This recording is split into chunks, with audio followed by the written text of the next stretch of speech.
All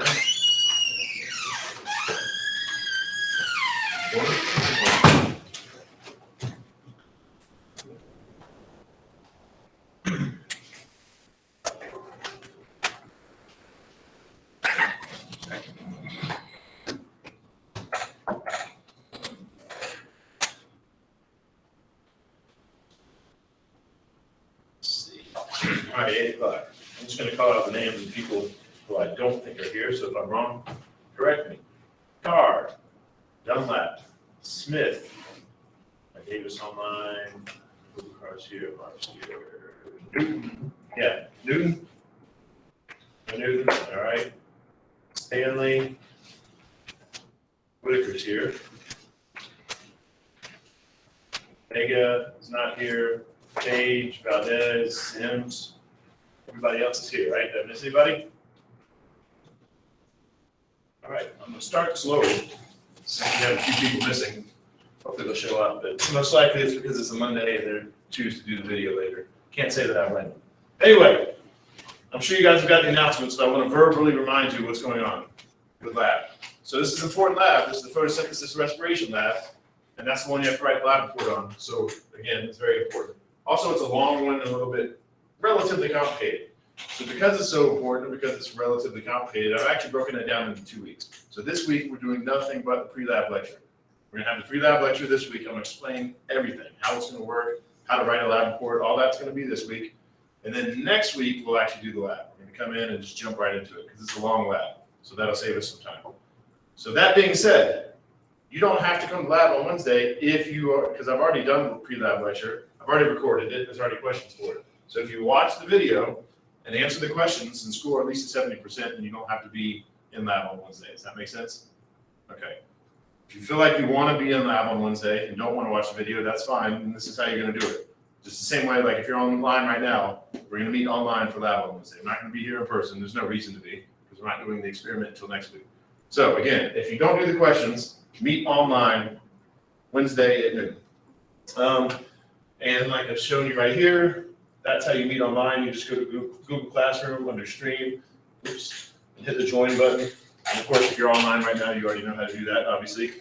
But here's how you find the lab itself. I mean, there's a few ways, but I'll just show you one of the ways. You go to classwork, scroll down to lab, and then that's diffusion osmosis. Let's scroll down a bit. Chemistry, voice of waters, blah, blah, blah, blah. Oops. Where's that? Going, we're getting there. There we go. Photosynthesis respiration. Obviously, there's the form. If you haven't done the pre-lab yet, you should do it. At least you get half credit. That's where you do that. Click on that and you find it. Now, the video I'm talking about of the pre-lab lecture is right here. So there's the video of me giving the pre-lab lecture. There's the questions. That's it, right? So just watch the video and answer the questions. That's it. And if you happen to get less than 100%, and you still want full credit, if you meet me online so I can talk to you about the few questions that you missed, then you'll get your full 100%. Does anybody have any questions about this? All right, so either meet me online at noon on Wednesday or watch the video and answer the questions.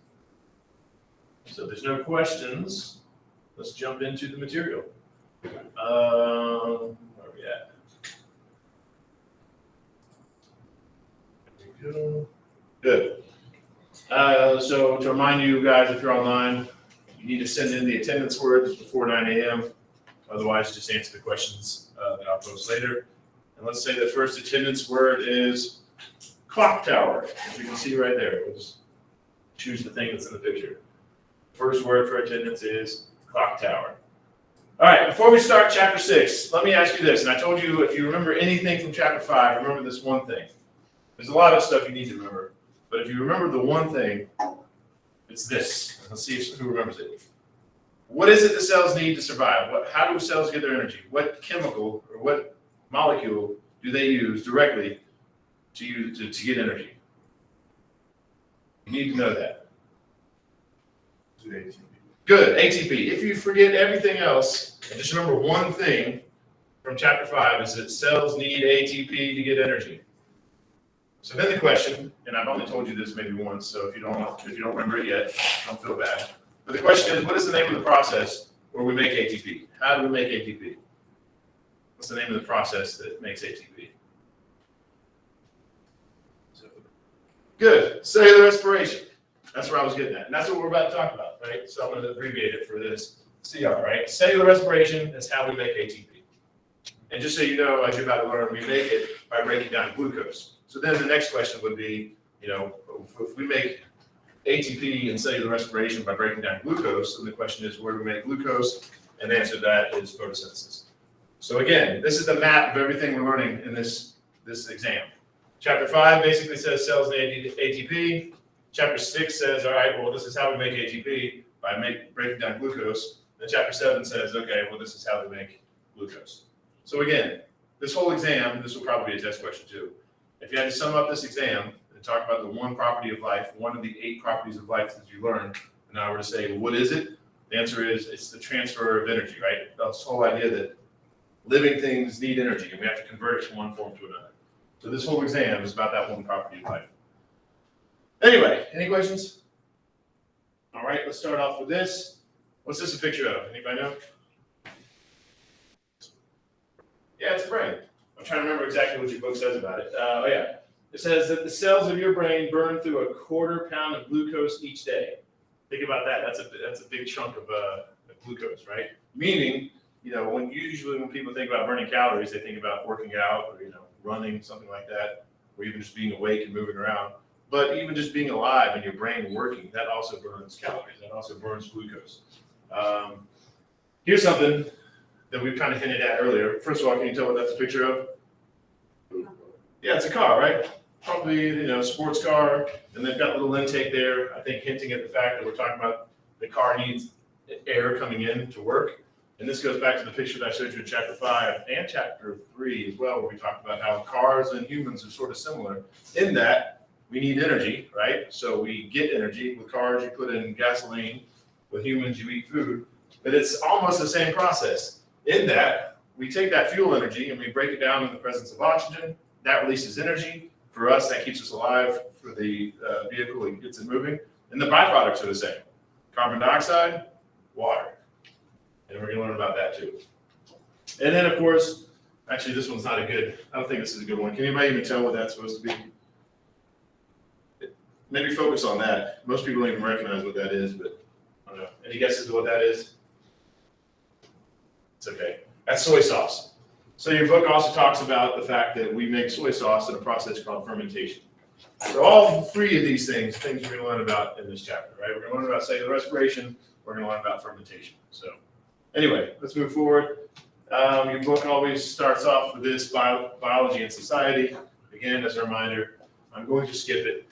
But I do highly recommend reading it because there might be questions about it on the study guide. It won't be on the exam, especially if you're an athlete. This pertains to things that you do. Anyway, there we go. This chapter is broken down into 3 main bullet points. The first one is energy flow and chemical cycling. So this is going to be basically an overview of everything we're going to learn in the next 2 chapters, and a little bit of what we've already learned in the last chapter, right? So this first bullet point is just an overview. Then we're finally going to get into the meat and potatoes of things, and we're going to talk about cellular respiration. And then once we're done talking about cellular respiration, we're going to talk about fermentation, which in a way, at least as far as this conversation is concerned so far, fermentation is sort of like a different version of respiration, but we'll talk about it later. All right, as you already know from chapter 1, and like I said, this basically sums up this whole exam, chapters 5, 6, and 7. All life requires energy, right? That's what this is about. Does anybody know where that energy ultimately comes from? Now, specifically, like we already asked, cells need ATP.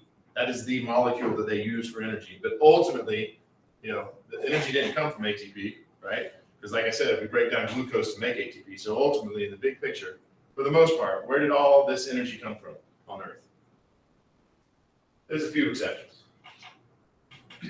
All right, so the energy that's in your body, where did you get it? Food, right? Which is basically probably, with a few exceptions, 2 main groups, right? 2 main kingdoms. Like what do you usually eat when you're talking about life? Meat, so animals. So what's the other one you usually eat? Plants and animals, right? So there you go. Usually sometimes some fungi too. But all right, so let's focus on the plant part. You ate plants, you've got energy literally in your body, in your cells that you got from plants. So the word plants get their energy. There you go. And even the meat you ate, it got its energy from plants. And again, plants got the energy from the sun. So the answer to that question is the sun. You should probably know that. All life requires energy, and for the most part, it all originates with the sun. Almost every ecosystem on Earth, the energy eventually came, or when you go far back enough, originate with the sun. I did put a star next to this because there are some exceptions. You don't need to know those exceptions, but there are some. You could look that up for independent work, though. What are the very few exceptions? What ecosystems get their energy from something other than the sun? And it's actually a little bit more complicated than you think. There's even ecosystems at the bottom, a lot of ecosystems at the bottom of the ocean. They are getting no sunlight, but when things die up top, all that dead stuff just floats down to the bottom. And all that dead stuff has energy in its chemical bonds that originated from the sun.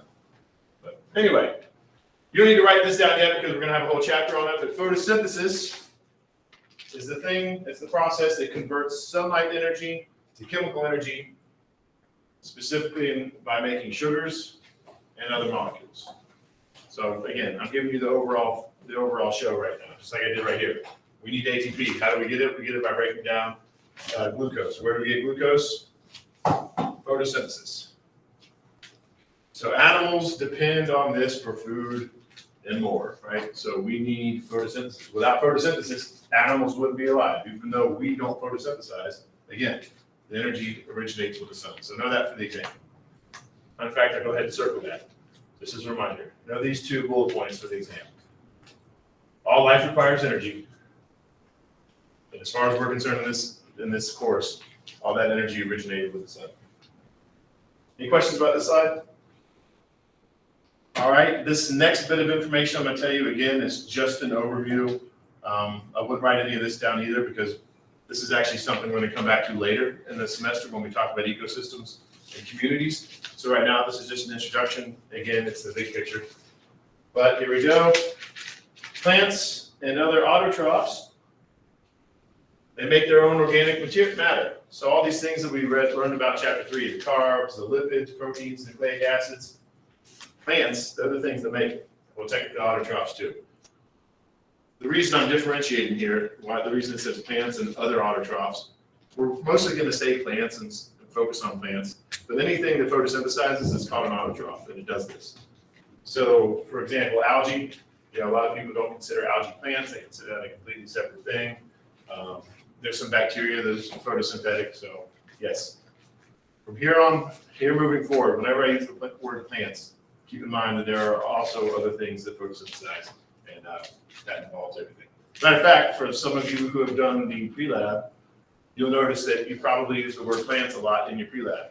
And I never corrected you, you didn't lose points for that. But technically, what you're working with in this lab is going to be algae beads. So you're working with algae. Technically not plants, but that's not important.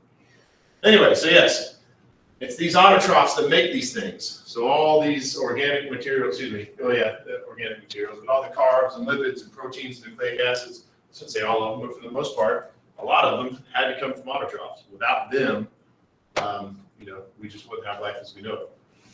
How do they do that? Again, you don't need to write this down because we're going to have a whole chapter on this next chapter, but they do this by using carbon dioxide from the air, water. They have different ways of getting the water, and of course, a few minerals from the soil. Again, there's nothing to write down there. This is all going to be on chapter 7. So no need to study that yet. So what's the opposite of autotrophs? That's what we are, heterotrophs. So you got the autotrophs that make all the stuff, and then the heterotrophs that eat all the stuff that the autotrophs make. So that includes humans, other animals, other things too, but we won't get into that. So basically, we eat the other stuff because we can't make our own, right? For the most part, we cannot make our own carbs, lipids, proteins, and nucleic acids. You can even look into that for for independent work if you want. Proteins, for example. If you remember, the monomer of a protein are the amino acids, right? There's 20 different amino acids that we put together in different combinations to make proteins. Humans can make some of our own amino acids. We can build those from all the different parts. But some of the amino acids we cannot make on our own, so we have to eat them. You can look that up for independent work if you want. What amino acids can we make? Which ones can we not make? Anyway, I'm also going to put it next to this. So this whole slide, it's a good introduction. It's good to know. It's good to keep in the back of your head for the conversation we're about to have.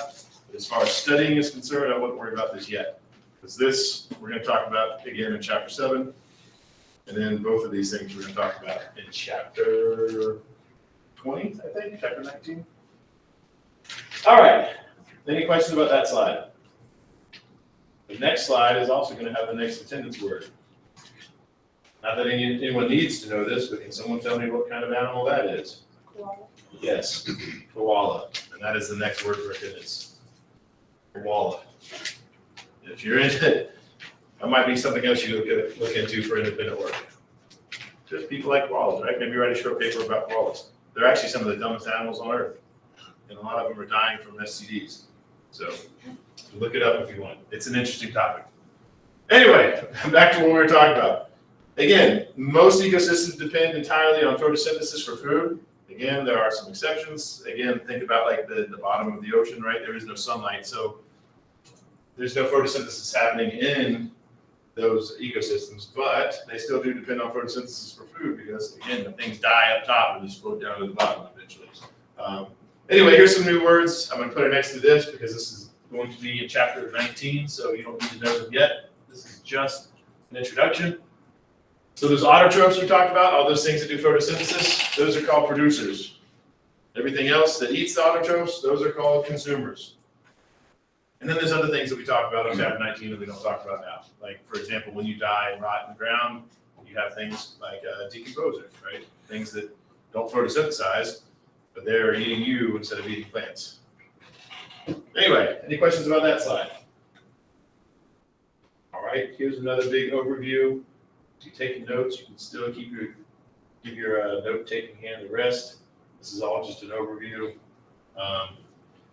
We're talking about chemical cycling between photosynthesis, cellular respiration. Basically, what we're saying here, I'll come back to it. The ingredients for photosynthesis are carbon dioxide and water. We already talked about that, right? That's what plants need. Those are the ingredients. Of course, it's leaving out one thing, but the other thing that it's leaving out is not an ingredient. What's the other thing that we need for photosynthesis other than carbon dioxide and water? If you've done the pre-lab, you should know, right? What's the other thing? Sunlight, right?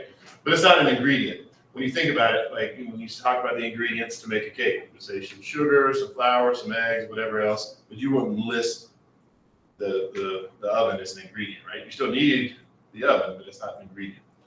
So anyway, the ingredients for photosynthesis are carbon dioxide and water. Again, like we said in a previous slide, the carbon dioxide comes from the air via these tiny little pores in the leaf, and the water usually comes from the roots in the soil. But there's some exceptions. I will again put a big X through this because we will talk about this in detail for chapter 7.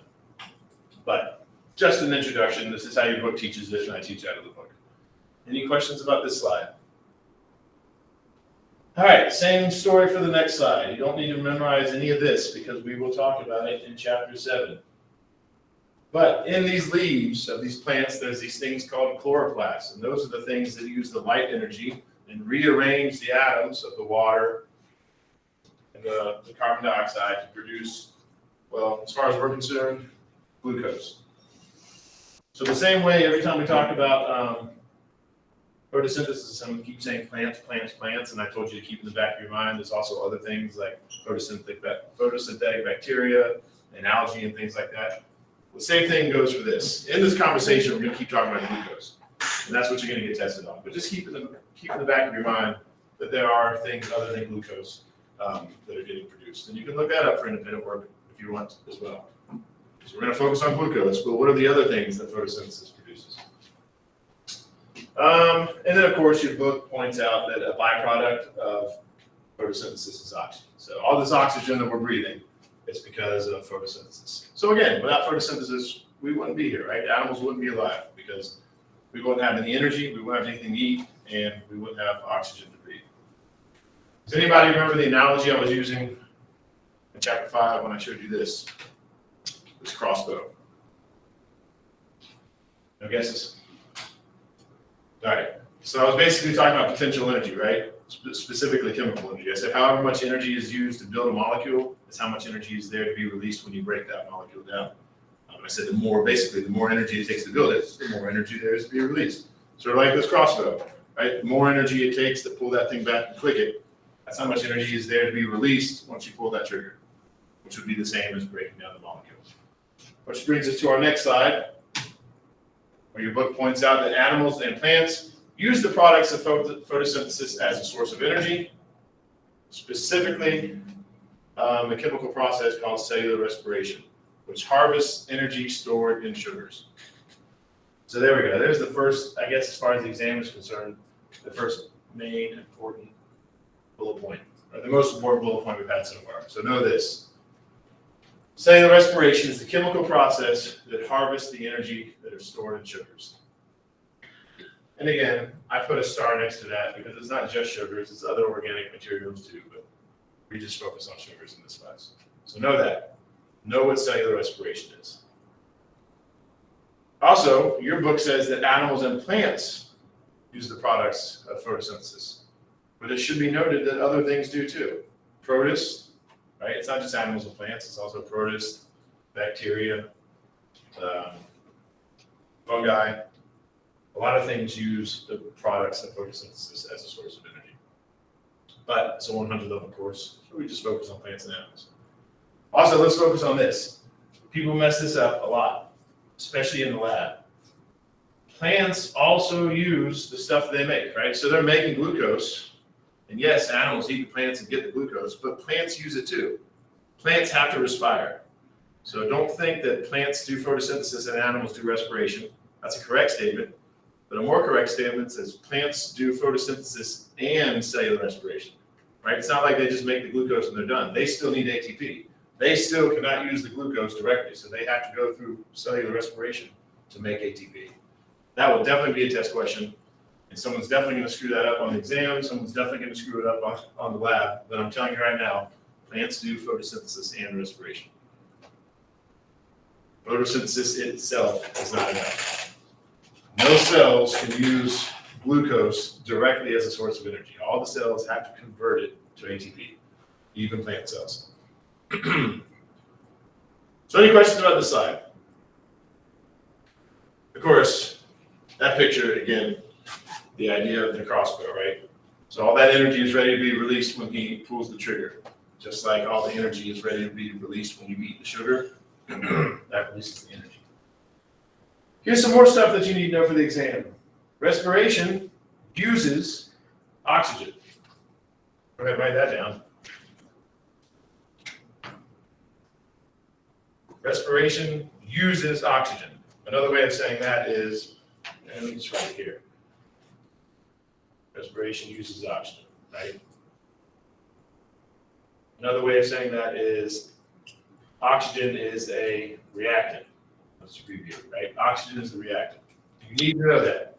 Some people will screw that up on the exam, and I will cry a small tear, because this is the most basic thing. I'm giving you the really basic information right now. And later you're going to get some really complicated stuff, and people are going to miss those questions, and I'm like, I get it, that's complicated. But this is really, really basic. For respiration, you need oxygen. Don't screw that up. Is oxygen a attendance word? No. Okay, I just want to make sure. Good, better to check. So, again, respiration uses oxygen. What does it do using this oxygen? Well, it converts the energy that's in the chemical bonds of the organic fuels, i.e., put in through that just to keep it consistent and say in the chemical bonds of glucose, right? Even though, again, like I said, there's other things too, but we focus on glucose. So respiration uses oxygen to convert the chemical bonds of glucose to other sources of energy called ATP. So again, those are really two big things that you should know for the exam. Really big, really basic, and you really shouldn't mess this up. I'm telling you it's going to get more complicated, but if you can't remember that oxygen is needed for respiration, and the biggest thing here is what is respiration used for? It's to make ATP. That's the biggest thing. Remember that first, yeah. I'll put a number 1 next to that. That's the first thing you should remember. Because like I said, for chapter 5, there's a lot of stuff to remember, but if you don't remember anything else from chapter 5, remember, cells need ATP to survive. So if there's anything you can remember from chapter 6 and forget everything else, is that where do we get the ATP? Cellular respiration makes ATP. So again, I've drawn the little chemical formula down here. So far, I've only told you there's oxygen. Now we know that ATP is one of the products. So I'll draw that on the right side of the arrow. I'll also put a big R right here. So far we know, a P. So far for cellular respiration, I've given you a reactant and a product. The first reactant I've given you is oxygen, and the product I've given you is ATP. Actually, I take that back. I've also said that it converts the energy and chemical bonds of organic fuels or glucose, right? So now we know also we need glucose, C6, that's so horrible, H12, O6, plus oxygen, sorry, that looks crappy, plus oxygen gives us ATP. And again, I'm going to put a line, oh no, I won't. I'll put a 5 next to this to remind you. Cells expend ATP for work. You learned that in chapter 5. That's what your book says. I think a better sentence would be, without ATP, cells would die, right? Cells need ATP to live. Here's another thing that's really, really, really, really basic, and I hope we don't screw it up, but somebody will. The production of ATP occurs in organelles called mitochondria. Another way of saying that is respiration happens in mitochondria. So there will be a test question, and it'll say blank happens in mitochondria and blank happens in chloroplasts. And the answer to that question is going to be respiration happens in mitochondria and photosynthesis happens in chloroplasts. To me, that I put that question in there thinking, all right, that's going to be a gimme, that's going to be some free points. How can you mess that up? Because chloroplast sounds like chlorophyll, and your whole life you've been hearing about chlorophyll in plants. Yet, somebody listening right now is going to screw that question up. But yes, respiration happens in the mitochondria. That's a picture of a mitochondria. We'll talk about it later. Any questions about this slide? We went from a bunch of slides that were just introductions and not that important to a lot of information that you needed to know. Respiration uses glucose in the presence of oxygen, breaks it down to give us ATP. And that happens in the mitochondria. All of these things are things you need to know for the exam. The only thing we haven't talked about, there's still some stuff missing, right? So we said, again, we break down glucose in the presence of oxygen to make ATP. But what we have to talk about is the byproduct. What else do we make in this process? Yes, we're trying to make ATP, that's what we make. There's also some byproducts, some waste products, and those are CO2 and H2O. And you should know that too. So at this point, you now have the full formula. Respiration breaks down glucose in the presence of oxygen to make ATP. And in the process, it makes carbon dioxide and water as a byproduct. You need to know that. My suggestion for studying for this chapter is to start with the big picture and then start adding details. So like I said earlier, if you don't remember anything else from chapter 6, which is what we're learning right now, remember this. Cellular respiration is the process that makes ATP. So memorize that statement. Cellular respiration is the process that makes ATP. And then add to that, okay, well, how do we do that? Well, we break down glucose in the presence of oxygen. So then memorize that. We break down glucose in the presence of oxygen to make ATP. Memorize that. And then once you have that memorized, then memorize, okay, we break down glucose in the presence of oxygen to make ATP. In the process, we make carbon dioxide and water. And then once you have that memorized, then you can memorize the numbers. I'm not sure I'm going to test you on this, but for every one glucose molecule, we need 6 molecules of oxygen to break it down. And in the process, we make about, that's actually it's not incorrect, but that's not what the book uses. Yeah, we'll talk about the numbers later, because I want to make sure I'm teaching you what your book says. But again, that's the big picture.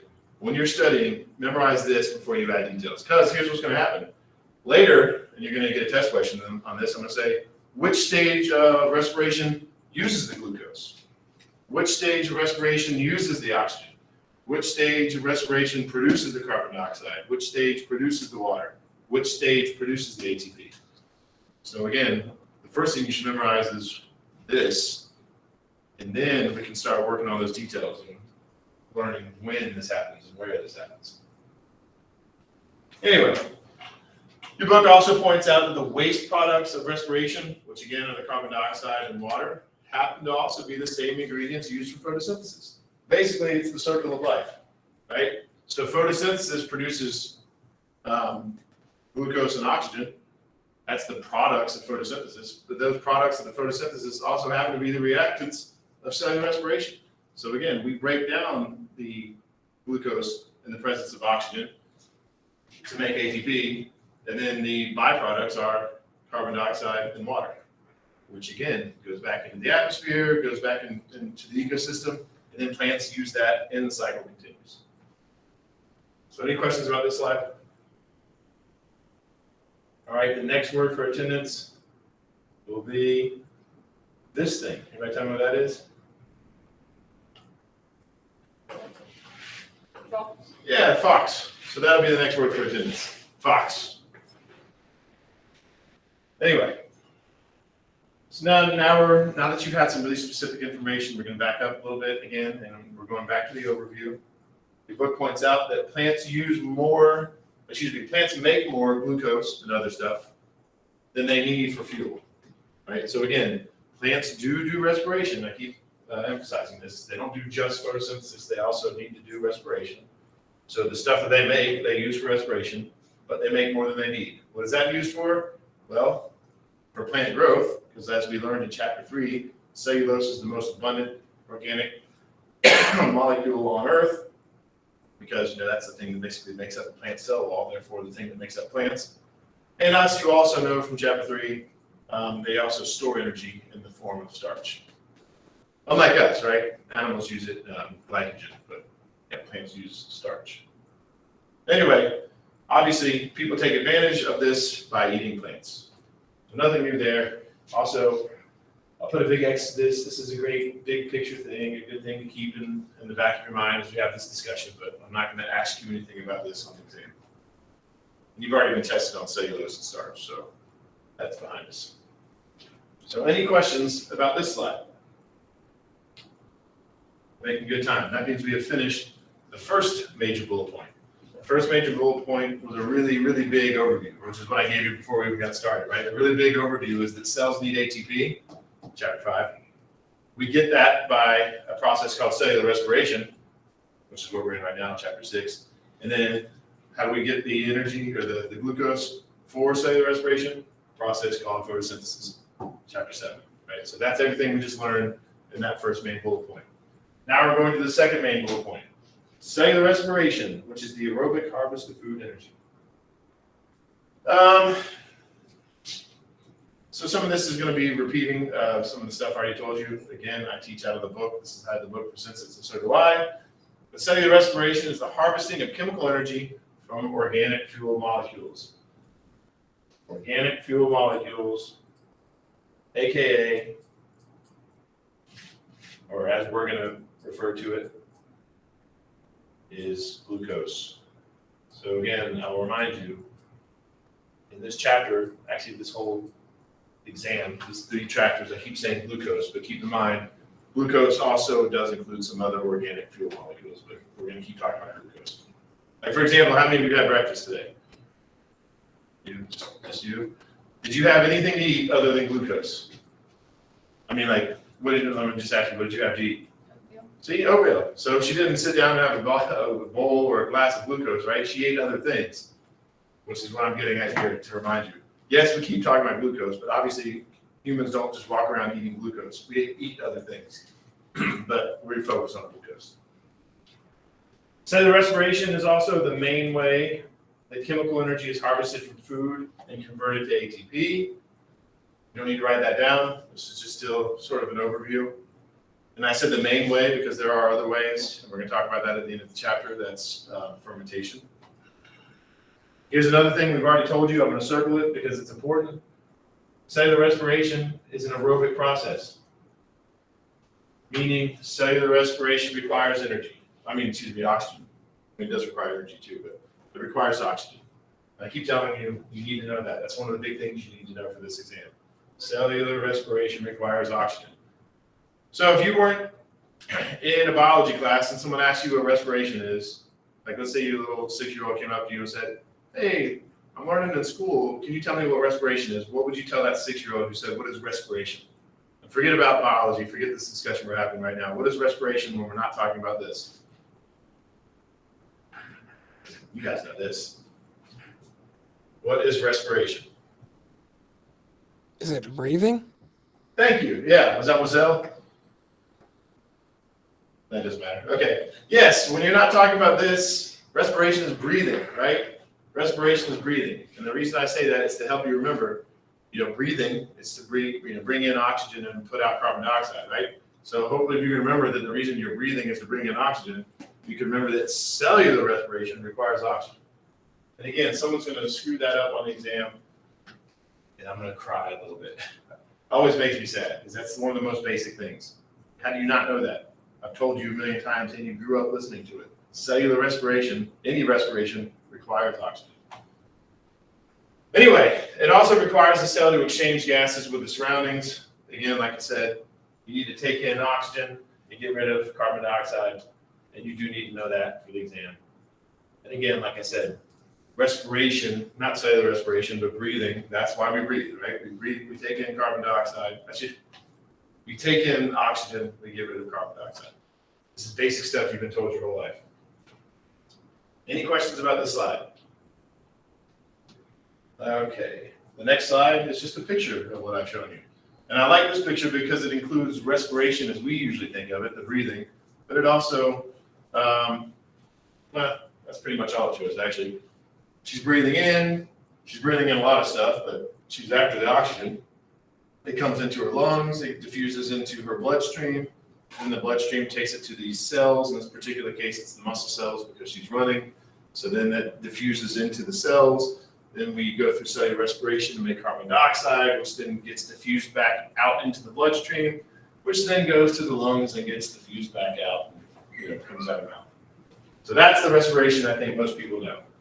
I'm going to put a big X to this because I'm not going to ask you about that kind of respiration. I'm not going to ask you about the breathing respiration, but it's just a good reminder that that's the respiration we know, and it is similar to cellular respiration because we're still taking in oxygen and putting off carbon dioxide.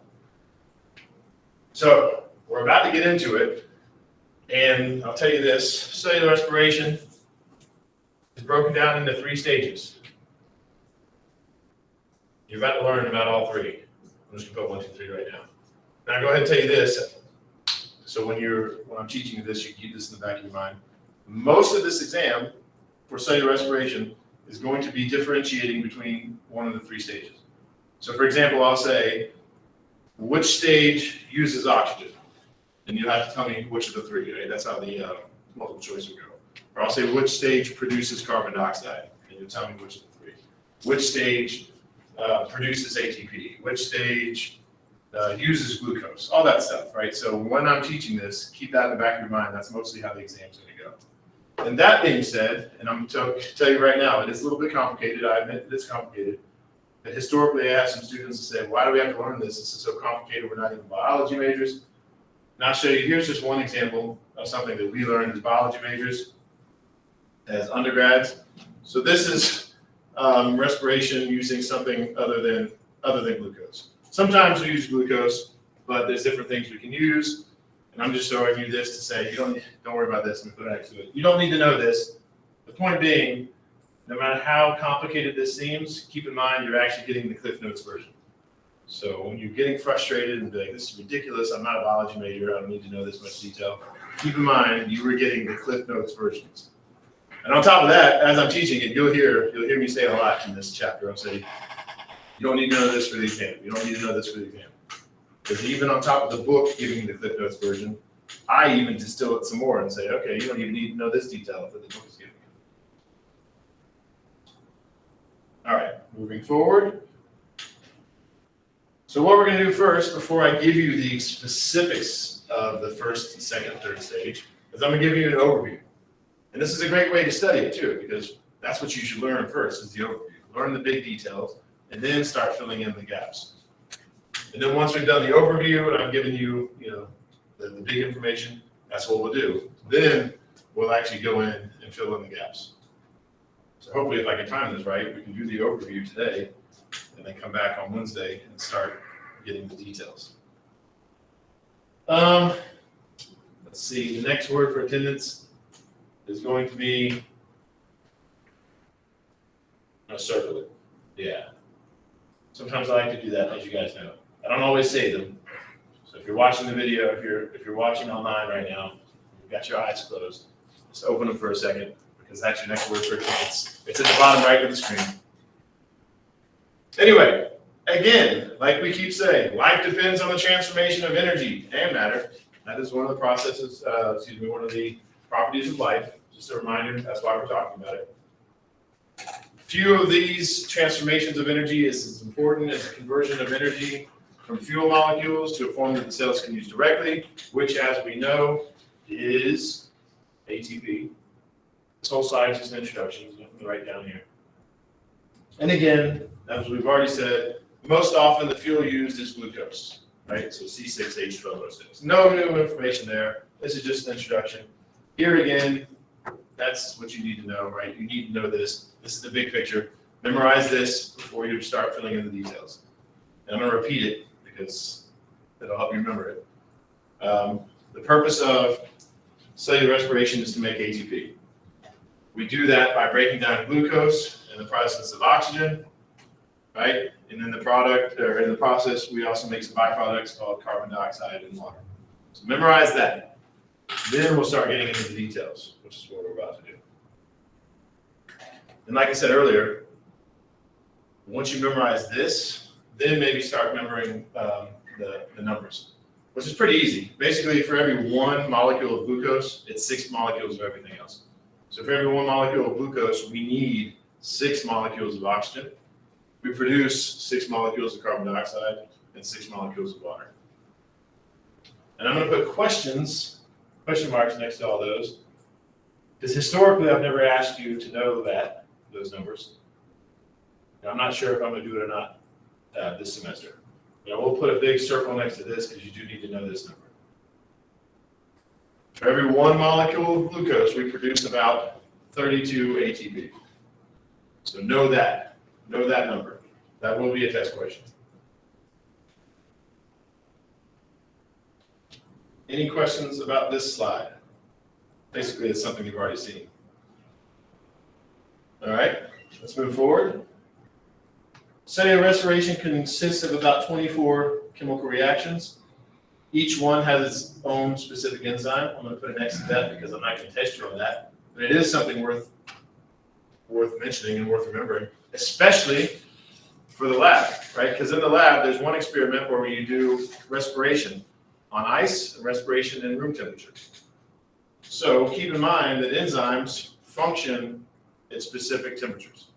Each enzyme is different. Some of them do best in cold temperatures. Some of them do best in warm temperatures. It all depends on where which organism it came from. So if you haven't answered the hypothesis question yet, then there you go. I mean, you should have, and now you're only going to get half credit. But at least now you have a good reason, right? Cellular respiration requires enzymes. Each step requires enzymes, and enzymes are very sensitive to the temperature. Anyway, that's not important for the exam, but it is important for the lab. Cellular respiration is one of the most important metabolic pathways for nearly every eukaryotic cell. I'll put an X to that, because that's not going to be a test question. That's just your book reminding you, hey, why do you like to learn about this? I'm not a biology major.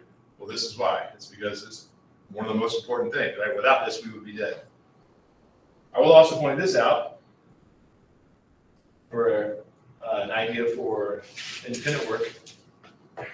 We are talking about eukaryotic cells, and we haven't talked about this much, but eukaryotes are things like humans, plants, fungi, or excuse me, animals, plants, fungi. So eukaryotic cells are the more advanced cells, the larger cells. Then you have things like bacteria, which are very basic. So anyway, what I'm getting at here is, that's a good independent work topic, a question you can look up. How do bacteria cells get ATP? So we know eukaryotic cells go through cellular respiration. But for independent work, if you want to look it up, how do bacteria make ATP? Because bacteria don't have organelles, therefore they don't have mitochondria. And as you know from earlier today, cellular respiration takes place in mitochondria. Anyway, any questions about this slide? If you're taking notes, you don't necessarily need to write this down, but cellular respiration, as I've already mentioned, is broken down into 3 main stages: glycolysis, citric acid cycle, and electron transport. The reason I say you don't necessarily need to write that down if you don't want is because we're going to talk about each of those specifically, but if you want to, you could write it down. And again, my recommendation for studying this chapter is learning the big picture, right? And then filling in the details as you have everything memorized. So I would memorize this first. I would memorize that cellular respiration is broken down into glycolysis, citric acid cycle, and electron transport chain, in that order. And then once you have that memorized, then you can start filling it in with the details, which is what I'm about to give you. So again, I mean, if you can't memorize, if you don't know that these are the 3 stages of cellular respiration, then it doesn't help to learn what each stage does, right? The first thing you need to memorize is that these are the 3 stages of respiration. And again, it's a multiple choice exam, and most of the questions are going to be like this. These are going to be your choices. Which of the 3 stages produces glucose? Uses glucose? Which of the 3 stages produces carbon dioxide? Which of the 3 stages produces ATP? And that's what you're going to need to know. If you download the PowerPoint, you can watch this little animation that shows mitochondria making some ATP. But I won't waste your time showing you that. Actually, I'll remind you too, speaking of which, I don't know if you checked your messages or saw the announcements, but I posted, 3 or 4 videos? 4 videos. They're really short, they're 12 minutes, assuming you don't speed them up, which will make them even quicker. But you should really watch them. They're really informative, they're really quick, and he does a better job of teaching it than I do because he's got more graphics, and he's a lot more entertaining. But anyway, there's that. Here we go. We're getting into the overview of cellular respiration. You can take notes here if you want. I will say, though, that I'm giving you the broad information. So we're going to talk about each of the 3 steps. I'm going to give you the basic information of each of the 3 steps. But just remember that even though I'm giving this information to you now, that probably Wednesday when we come back, I'm going to go back and give this information to you specifically. We'll give you more information. Stage 1, glycolysis. That is when glucose is split into 2 molecules of pyruvate, and that usually happens in the cytoplasm. In other words, it happens not in the mitochondria. Okay. That's so hard to do, but there we go. So that will be a test question. Which of the 3 stages happens in the cytoplasm? Glycolysis. Or I might word it, which of the 3 stages happens outside of the mitochondria? Glycolysis. Glycolysis is the only of the 3 stages that happens outside of the mitochondria. But yeah, so you do need to know pretty much everything that's on this slide. Glycolysis is the first stage. It is the stage that uses glucose, because that will be a test question. Which of the 3 stages uses glucose? Glycolysis. Which of the 3 stages produces pyruvate? Glycolysis. I'm going to put it next to this, even though we're going to talk about it in detail. You don't need to know this number. I'm not going to ask you that. The test question is going to say, which of the 3 stages produces pyruvate? And the answer is glycolysis. You will not get a test question where it says, how many molecules of pyruvate are produced in glycolysis? The answer would be 2, but I'm not going to ask you that. So again, there's 3 different test questions. What is the first stage? Glycolysis. Which stage produces pyruvate? Glycolysis. Which stage uses glucose? Glycolysis. Actually, 4 questions. Which stage happens outside of the mitochondria or in the cytoplasm? Mitochondria. I would ask you if you have any questions about that, but I'm going to move forward because, again, we're going to talk about that in detail later. Stage 2, citric acid cycle. This thing happens in the mitochondria. So which of the 3 stages happens in the mitochondria? Citric acid cycle is one of them. This completes the breakdown of glucose. Most importantly, as far as the exam is concerned, to carbon dioxide, which is released as a waste product. So there's a test question. Which of the three cycles, excuse me, 3 stages produces carbon dioxide? The answer is citric acid cycle. And that's easy to remember because citric acid cycle makes carbon dioxide. It's all the C's, right? Your book also calls the citric acid cycle Krebs cycle with a K. But I don't call it that because I want to give you this hint.